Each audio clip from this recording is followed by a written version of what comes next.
I received the divorce papers via email while I was still stationed in the scorching heat of the Iraqi desert. 13 years of marriage dissolved in a cold, impersonal PDF attachment. My name is Ethan, a 42-year-old master sergeant with the 101st Airborne Division. I had been deployed in Mosul for nearly 5 months when my wife, Emily, decided she was done waiting. The subject line of her email read, "Let's handle this like adults." The message itself was brutally concise, just 3 sentences long. She had already filed the paperwork, emptied our joint account, and moved her new boyfriend, Lucas, into our home in Nashville. I read the email twice, closed my laptop, and took a long, hot shower in the communal stall. I got dressed for my shift and said nothing to anyone. When I returned to my bunk that night, I replied with a single word: understood. That was it. No argument, no begging, no threats. Wilson, my bunkmate, noticed something was off. "You good, man?" he asked, not looking up from his book. "Yeah." I said, "Just some stuff back home." He nodded, and that was the end of it. Military guys know when to leave things alone. Truth is, I wasn't surprised. 6 months before deployment, things had changed. Small things. Emily stopped asking about my day, started working late at the marketing firm where she was a project manager, and began going to the gym 3 times a week, but never seemed to break a sweat. New clothes, new friends I never met, new passwords, on her phone. I didn't confront her, didn't start checking her messages or following her around. That's not who I am. But I wasn't blind either, so I made some quiet moves of my own. Nothing dramatic, just precautions. I secured important documents in a storage unit across town: birth certificate, marriage license, house deed with only my name on it thanks to the VA loan, military benefits paperwork. I moved my grandfather's watch and my mom's old silver to the same unit. Things that mattered. I also opened a separate account at a different bank and started diverting part of my pay there. Not enough that she'd notice, but enough that I wouldn't be starting from zero if things went south. The night before I deployed, Emily hugged me at the airport and said, "Stay safe, okay?" Her eyes were dry, like she was saying goodbye to a coworker, not a husband heading to war. I should have known then, but part of me still hoped I was wrong. I wasn't. What she didn't know was that I'd prepared for this moment. And what she didn't understand was that I never start fights, but I do finish them. I met Emily at a friend's birthday party in 2009. I was home between tours, staying with my buddy Jake in Nashville. She was finishing her MBA, but ended up working in marketing instead. Less stress, she said. We were married 8 months later. Emily used to say she was proud of my service, though she never quite understood it. Her dad was a corporate lawyer. Her brother an architect. No military in her family. She'd ask when I was going to get a real job, not realizing that after 17 years, the Army was my career, not just a job I was killing time at. We bought our house in 2013, nothing fancy, but it was ours. 3 bedrooms, a small yard, a quiet neighborhood. My name was the only one on the mortgage since the VA loan was in my name. But I added her to the deed because that's what married people do. Share things. My dad died a year after we got married. Heart attack while jogging. My mom passed 3 years later. Breast cancer, though she never smoked a day in her life. They left me some money, not a fortune, but enough that Emily and I could pay off our student loans and still have a cushion. I deployed 5 times during our marriage, Iraq 3 times, Afghanistan twice. Each time I came home, Emily seemed a little more distant, a little more restless, like she was playing a role she'd outgrown. I didn't sign up to be a military wife, she told me once after I mentioned possibly re-upping for another 4 years. I'm tired of being alone all the time. I understood that. I did. But the Army was the only place I ever felt like I truly belonged. I was good at my job. People depended on me. In 2018, things started changing. Small stuff at first.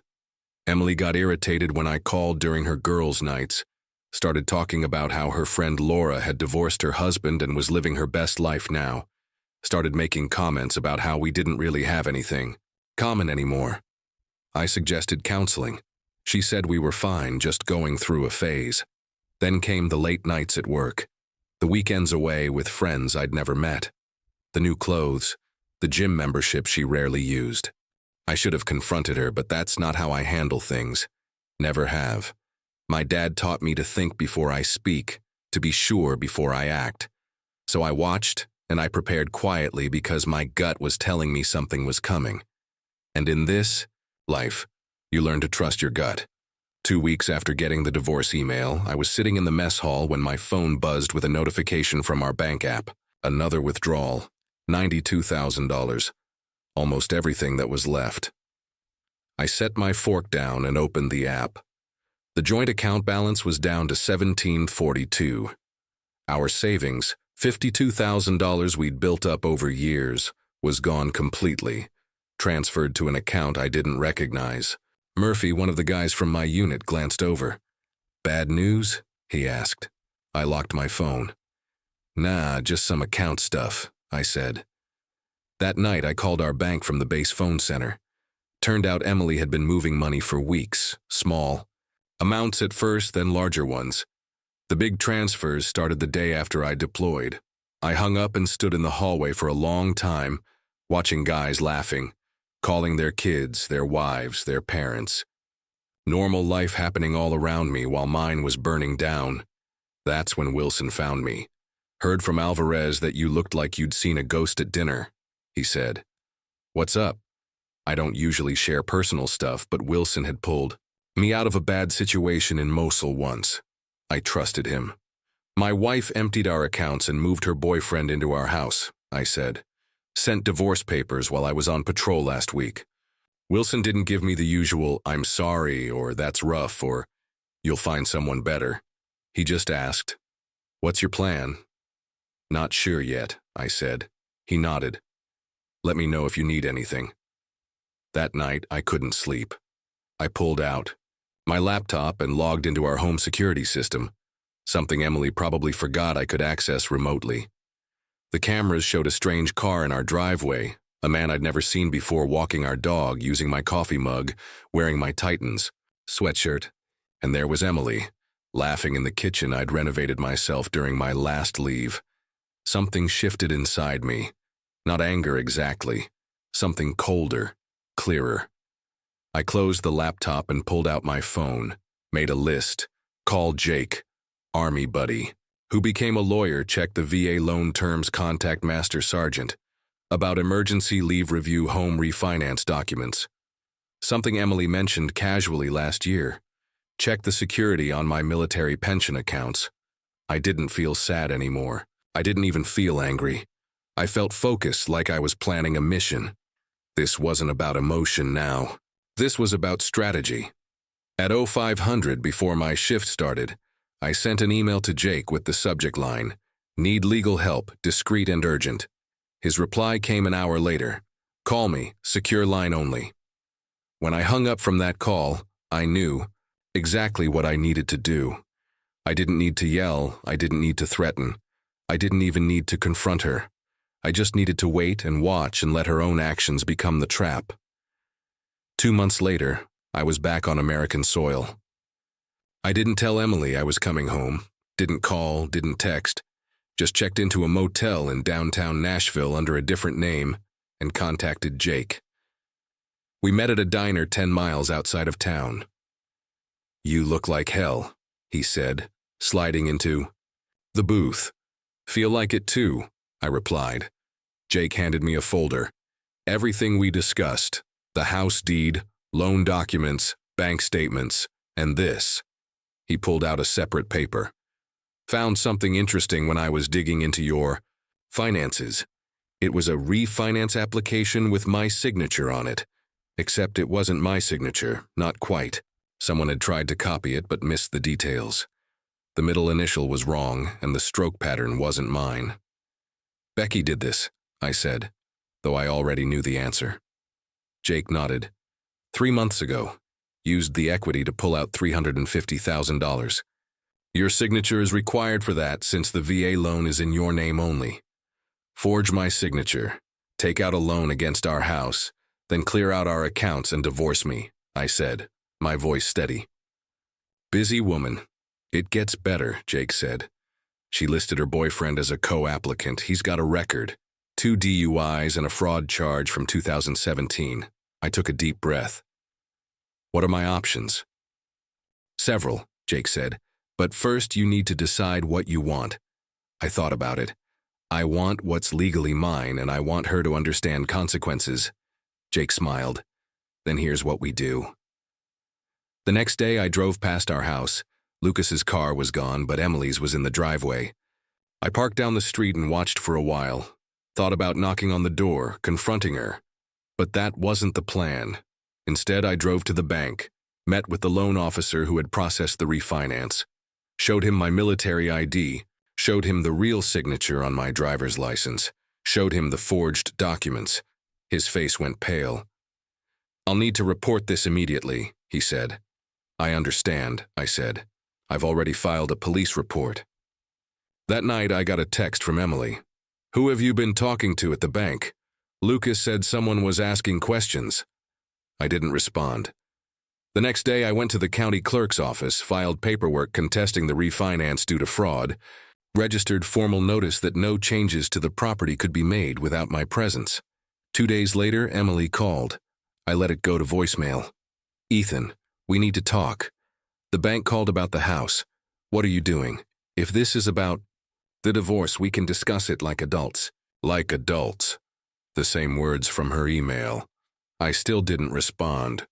Jake called that afternoon. They froze the refinance money, and there's more. Your wife's boyfriend has been driving your car. The one in your name. Yeah, he got pulled over. This morning, driving on a suspended license from those DUIs, they impounded the vehicle. Good, I said. He also had some interesting things in the car. Prescription pads from the marketing firm where Emily works. They weren't blank. I closed my eyes. She's been stealing prescription pads. Looks that way. The police are investigating. I hung up and sat on the edge of the motel bed. This was getting bigger than I'd expected. Part of me wanted to call Emily, warn her. Old habits. But then I remembered the security camera footage. My house, my dog, my life given away like it meant nothing. No, this was the path now. I couldn't turn back. And honestly, I didn't want to. I met with the bank fraud investigator the next morning. Name was Thompson. Short guy with tired eyes and a coffee stain on his tie. This happens more often than you'd think, he said, spreading documents across his desk. Spouse deploys, other spouse sees an opportunity. What happens now? I asked. We've frozen the funds from the fraudulent refinance, but there's a problem. Some of the money's already gone. How much? About half, $1,200. I leaned forward. Where did it go? Thompson hesitated. I'm not supposed to share that information. It's your house, your name forged, your money stolen. He nodded slowly, then turned his computer screen toward me. These are the transfers out of the refinance account. I scanned the list. Multiple transfers to someone named Michael Harris, not Lucas. Someone else I'd never heard of. Who's Michael Harris? I asked. Thompson shrugged. Not my department, but you should ask your lawyer to subpoena these records. I called Jake as soon as I left the bank. Michael Harris, he repeated. Let me run a check. An hour later, he called back. Got it. Michael Harris is a real estate agent. Specializes in quick sales, cash deals. She was planning to sell our house, I said, the realization hitting me like a physical blow. Looks that way. The deposits were probably earnest money to get him moving on a listing. But here's where it gets interesting. Harris has done business with Lucas Ryan before. Lucas Ryan, that's Emily's boyfriend. They've closed 3 deals together in the past 2 years. I sat down on a park bench trying to process this. So this wasn't just Emily leaving me for some guy. This was a planned operation. Maybe. Could be, Jake said carefully. I did some digging into Lucas Ryan. He has a pattern, gets involved with women going through divorce or with deployed spouses. 3 cases I found so far. Each time, the woman's home gets sold well below market value. To one of Harris's clients. Ryan gets a cut, then he moves on. And Emily, she knew about this? Hard to say. Maybe she's a victim too, or maybe she's in on it. I rubbed my face. This wasn't just about Emily betraying me anymore. This was something bigger, something calculated. And other military families had been victims. What do we do? I asked. I've already contacted the FBI's Financial Crime Division, Jake said. This crosses state lines, involves military personnel and VA loans. They're interested. That night I sat in my motel room with a beer, thinking about everything, wondering if Emily had been playing me our entire marriage, or if she'd gotten swept up in Lucas's scheme, wondering if it even mattered. My phone buzzed. Emily again. Ethan, please call me. The bank is saying something about fraud, and Lucas got arrested for driving your car. I don't understand what's happening. I stared at the message for a long time. Then I typed, "Who is Michael Harris?"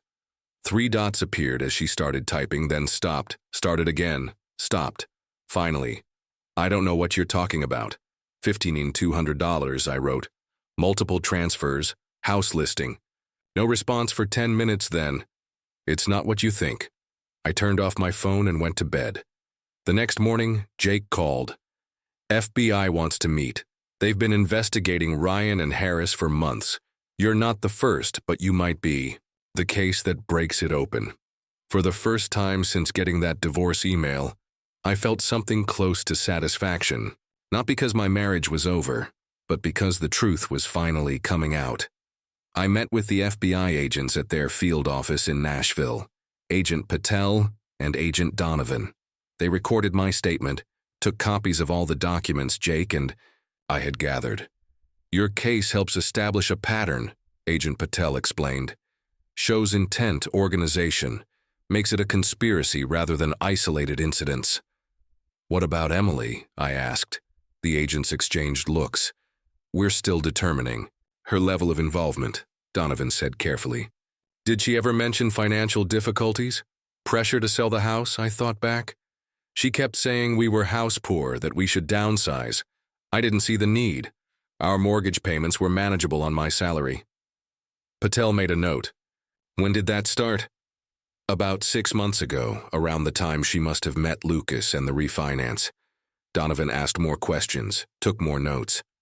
When we finished, Patel handed me her card. We'll be in touch. In the meantime, don't confront your wife or Ryan. We need to build this case carefully.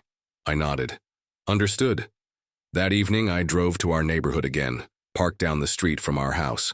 Lucas's car was back. Must have gotten it. Out of impound. Emily's car was gone. My phone buzzed, a text from Emily. We need to talk in person. Meet me at Centennial Park tomorrow. I showed the text to Jake over breakfast the next day. Don't go, he advised. Nothing good can come. From talking to her right now, I won't, I said.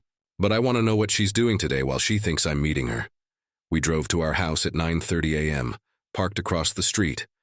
At 9:45, Emily came out, got in her car, and drove away, heading towards Centennial Park.